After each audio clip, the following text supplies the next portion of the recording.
बनाया, जरूरत क्या थी? जैसे आजकल डैम बनाते हैं ना, डैम एक तरह का पुल ही होता है, तो सीधी लाइन में बना दिया। तो शायद भारत की तकनीकी नहीं है कि सीधी लाइन में पुल बनाया जाए, ये यूरोप की टेक्नोलॉजी है कि वहां पुल बनाने का काम जो शुरू हुआ है यूरोप में 18वीं शताब्दी से, वो सीधी रेखा में है। भारत में शायद हो नहीं सकता, समुद्र में तो बिल्कुल असंभव है, क्योंकि एक रेखीय पुल अगर होगा, लीनियर होगा, एक ही लाइन में होगा, तो उस पर पानी का दबाव सबसे ज्यादा पड़ेगा, क्योंकि समतल चीज होती है ना, तो उस पर दबाव ज्यादा होता है। पानी का दबाव ज्यादा आएगा तो टूट जाएगा, तो 5,13,000 साल थोड़ी टिक पाएगा। तो नल नील की अकल देखो कि जो दबाव पानी का पड़े उसको एक दूसरे पर डिस्ट्रीब्यूट कर दो, एक ही स्थान पर पूरा दबाव ना पड़े, इसलिए उसको जेड शेप दे दिया। और आज के जमाने के जो हाइड्रोलिक्स के बड़े वैज्ञानिक हैं, जो जल विज्ञान के बड़े वैज्ञानिक हैं, उनसे मैं कहता हूं कि जरा इस डिजाइन की कल्पना करो, तो वो एक ही शब्द कहते हैं, अद्भुत। वो ये कहते हैं कि 5,13,000 साल पहले कोई दो व्यक्ति ऐसे हुए जिनको ये कल्पना थी, इसका माने कोई बहुत बड़े वैज्ञानिक रहे होंगे, तभी ये हो सकता है। साधारण लोगों के दिमाग में ये कल्पना नहीं आ सकती कि पानी के प्रेशर को बराबर डिस्ट्रीब्यूट करना है और उसमें शेप जेड का देना है ताकि वो ज्यादा दिन सुरक्षित रहे। पहले जब हम चर्चा करते थे हमारे कुछ आधुनिक पढ़े लिखे मित्रों के साथ, तो वो ये कहते थे कि भारत बहुत महान था, सुना है, लेकिन इसकी महानता क्या थी वो अब दिखाई देती है, ये महानता थी। 5,13,000 साल पहले इस तरह के पुल का डिजाइन कर देना और वो इतने साल तक लगातार टिके रहना, उसके बीच में कहीं क्रैक भी नहीं है। जो सैटेलाइट ने फोटो निकाले हैं ना, इमेज, कहीं भी क्रैक नहीं है। अब वो तो भला हो हमारे दक्षिण भारत की वो जयललिता का, जिसने अभी जिद पकड़ ली थी कि इस पुल को तोड़ ही देना है, क्योंकि ये चेन्नई के रास्ते आने वाले बड़े जहाजों को रुकावट पैदा करता है। उसके खिलाफ एक बड़ा अभियान चला। अच्छा हुआ जयललिता अपने पद से निकल गई तो वो पुल बच गया, नहीं तो वो तोड़ने की तैयारी में थी। तो नेता कैसे हैं हमारे, इससे अंदाजा लगा लो। और राम के जमाने में कितनी मेहनत से बना होगा, उसका अंदाजा लगा लो। इस तरह की क्वालिटी उस समय के काम है। और फिर अब समझ में आता है कि अगर ये पुल सत्य था तो सब कुछ सत्य रहा होगा। अब तक हमारे देश में कुछ ऐसे इतिहासकार हुए हैं जो वामपंथी मानते हैं, अपने को लेफ्टिस्ट मानते हैं। वो मानते ही नहीं है कि भगवान राम की कहानी कोई सत्य है, वो ये कहते हैं ये हाइपोथेसिस है। हाइपोथेसिस माने कल्पना में गढ़ी गई है। हाँ, अभी भी वो यही मानते हैं कि काल्पनिक है।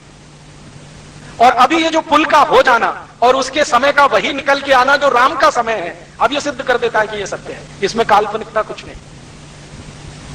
और अगर इसी विषय पर आगे हम खोज करें तो बहुत कुछ ऐसा निकल आएगा, क्योंकि वैज्ञानिकों ने अब यह माना है कि यह पुल नीचे जो गया है, इसके साथ पूरी सभ्यता नीचे गई होगी। सब कुछ नीचे चला जाता है कि नहीं? हो सकता है भगवान श्री राम के जाने के बाद और आज तक 20 85 सुनामी आए हो और ये नीचे जाता गया और आज 40-50 किलोमीटर नीचे स्थिर हो गया। और वो पुल अकेला ही नहीं गया होगा, हो सकता है लंका चली गई हो उसके साथ पूरी की पूरी नीचे। द्वारका के बारे में तो वैज्ञानिकों ने सिद्ध ही कर दिया है कि जी पूरी द्वारका तो चली गई थी, जो अभी भी मिलती है समुद्र के नीचे।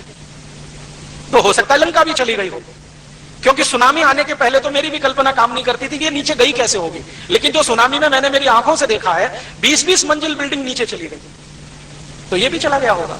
और पता नहीं पिछले इतने लाख वर्षों में कितने बार सुनामी आई है, कोई कैलकुलेशन नहीं है, तो उसमें गया होगा। अब उस डूबी हुई सभ्यता पर कोई काम करे, कुछ करोड़ों रुपए के बजट इस पर निकले, तो और भी बहुत कुछ निकल आएगा। क्योंकि ये पुल अकेले में नहीं है, इस पुल की कई विशेषताएं हैं। नल और नील को राम पूछ रहे हैं कंब रामायण में कि तुमने पुल निर्माण की जो डिजाइन बनाई है जरा मुझे दिखाओ। तो नल नील कहते हैं कि डिजाइन हमने जो बनाई है वो हम आपको जरूर स्पष्ट करेंगे कि ये क्या डिजाइन है। तो वो कह रहे हैं कि इस पर से अपनी सेना तो जाएगी, दुश्मन की सेना इस पर से इधर नहीं आ पाएगी, ऐसा डिजाइन हमने बनाया। अपनी सेना तो जाएगी, दुश्मन की सेना इधर नहीं आ पाएगी। तो राम पूछते हैं इसमें क्या ऐसी खास बात है, दुश्मन की सेना नहीं आ पाएगी, हमारी चली जाएगी। तो कहते हैं अपनी सेना में ज्यादातर बंदर है और बंदर वजन में बहुत हल्के होते हैं और इनके शरीर का सारा वजन पैरों पे नहीं आता है, 4 पैरों पे आता है, वो डिस्ट्रीब्यूट हो जाता है, इसलिए इनका जाना तो आसान है। और रावण की सेना में सब 2 पाए हैं, हमारी सेना में सब 4 पाए हैं। तो ये जो 4 पाए हैं इनका चला जाना बहुत आसान है, ये 2 पाए अगर आए तो ये पुल डुबो देगा उनको, ये पक्का है, हमने ऐसी डिजाइन की है। इतना माइक्रो लेवल का कैलकुलेशन करके डिजाइन की है। मैं इंजीनियरिंग का विद्यार्थी हूं, इसलिए इस बात को समझ सकता हूं कि 4 पायों का जो वजन होता है वो जब डिस्ट्रीब्यूट होता है और 2 पायों का जो वजन होता है जब डिस्ट्रीब्यूट होता है तो धरती पर भार 2 पाए का ज्यादा होता है, 4 पाए का बहुत कम होता है। और बंदर दुनिया में अद्भुत 4 पाया है जिसका वजन सबसे कम पड़ता है।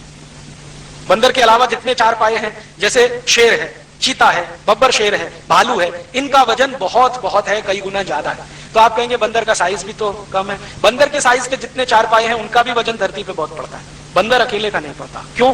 क्योंकि वो पूरा पंजा कभी रखता ही नहीं है, उंगलियों की पोरों से जंप लगाता है।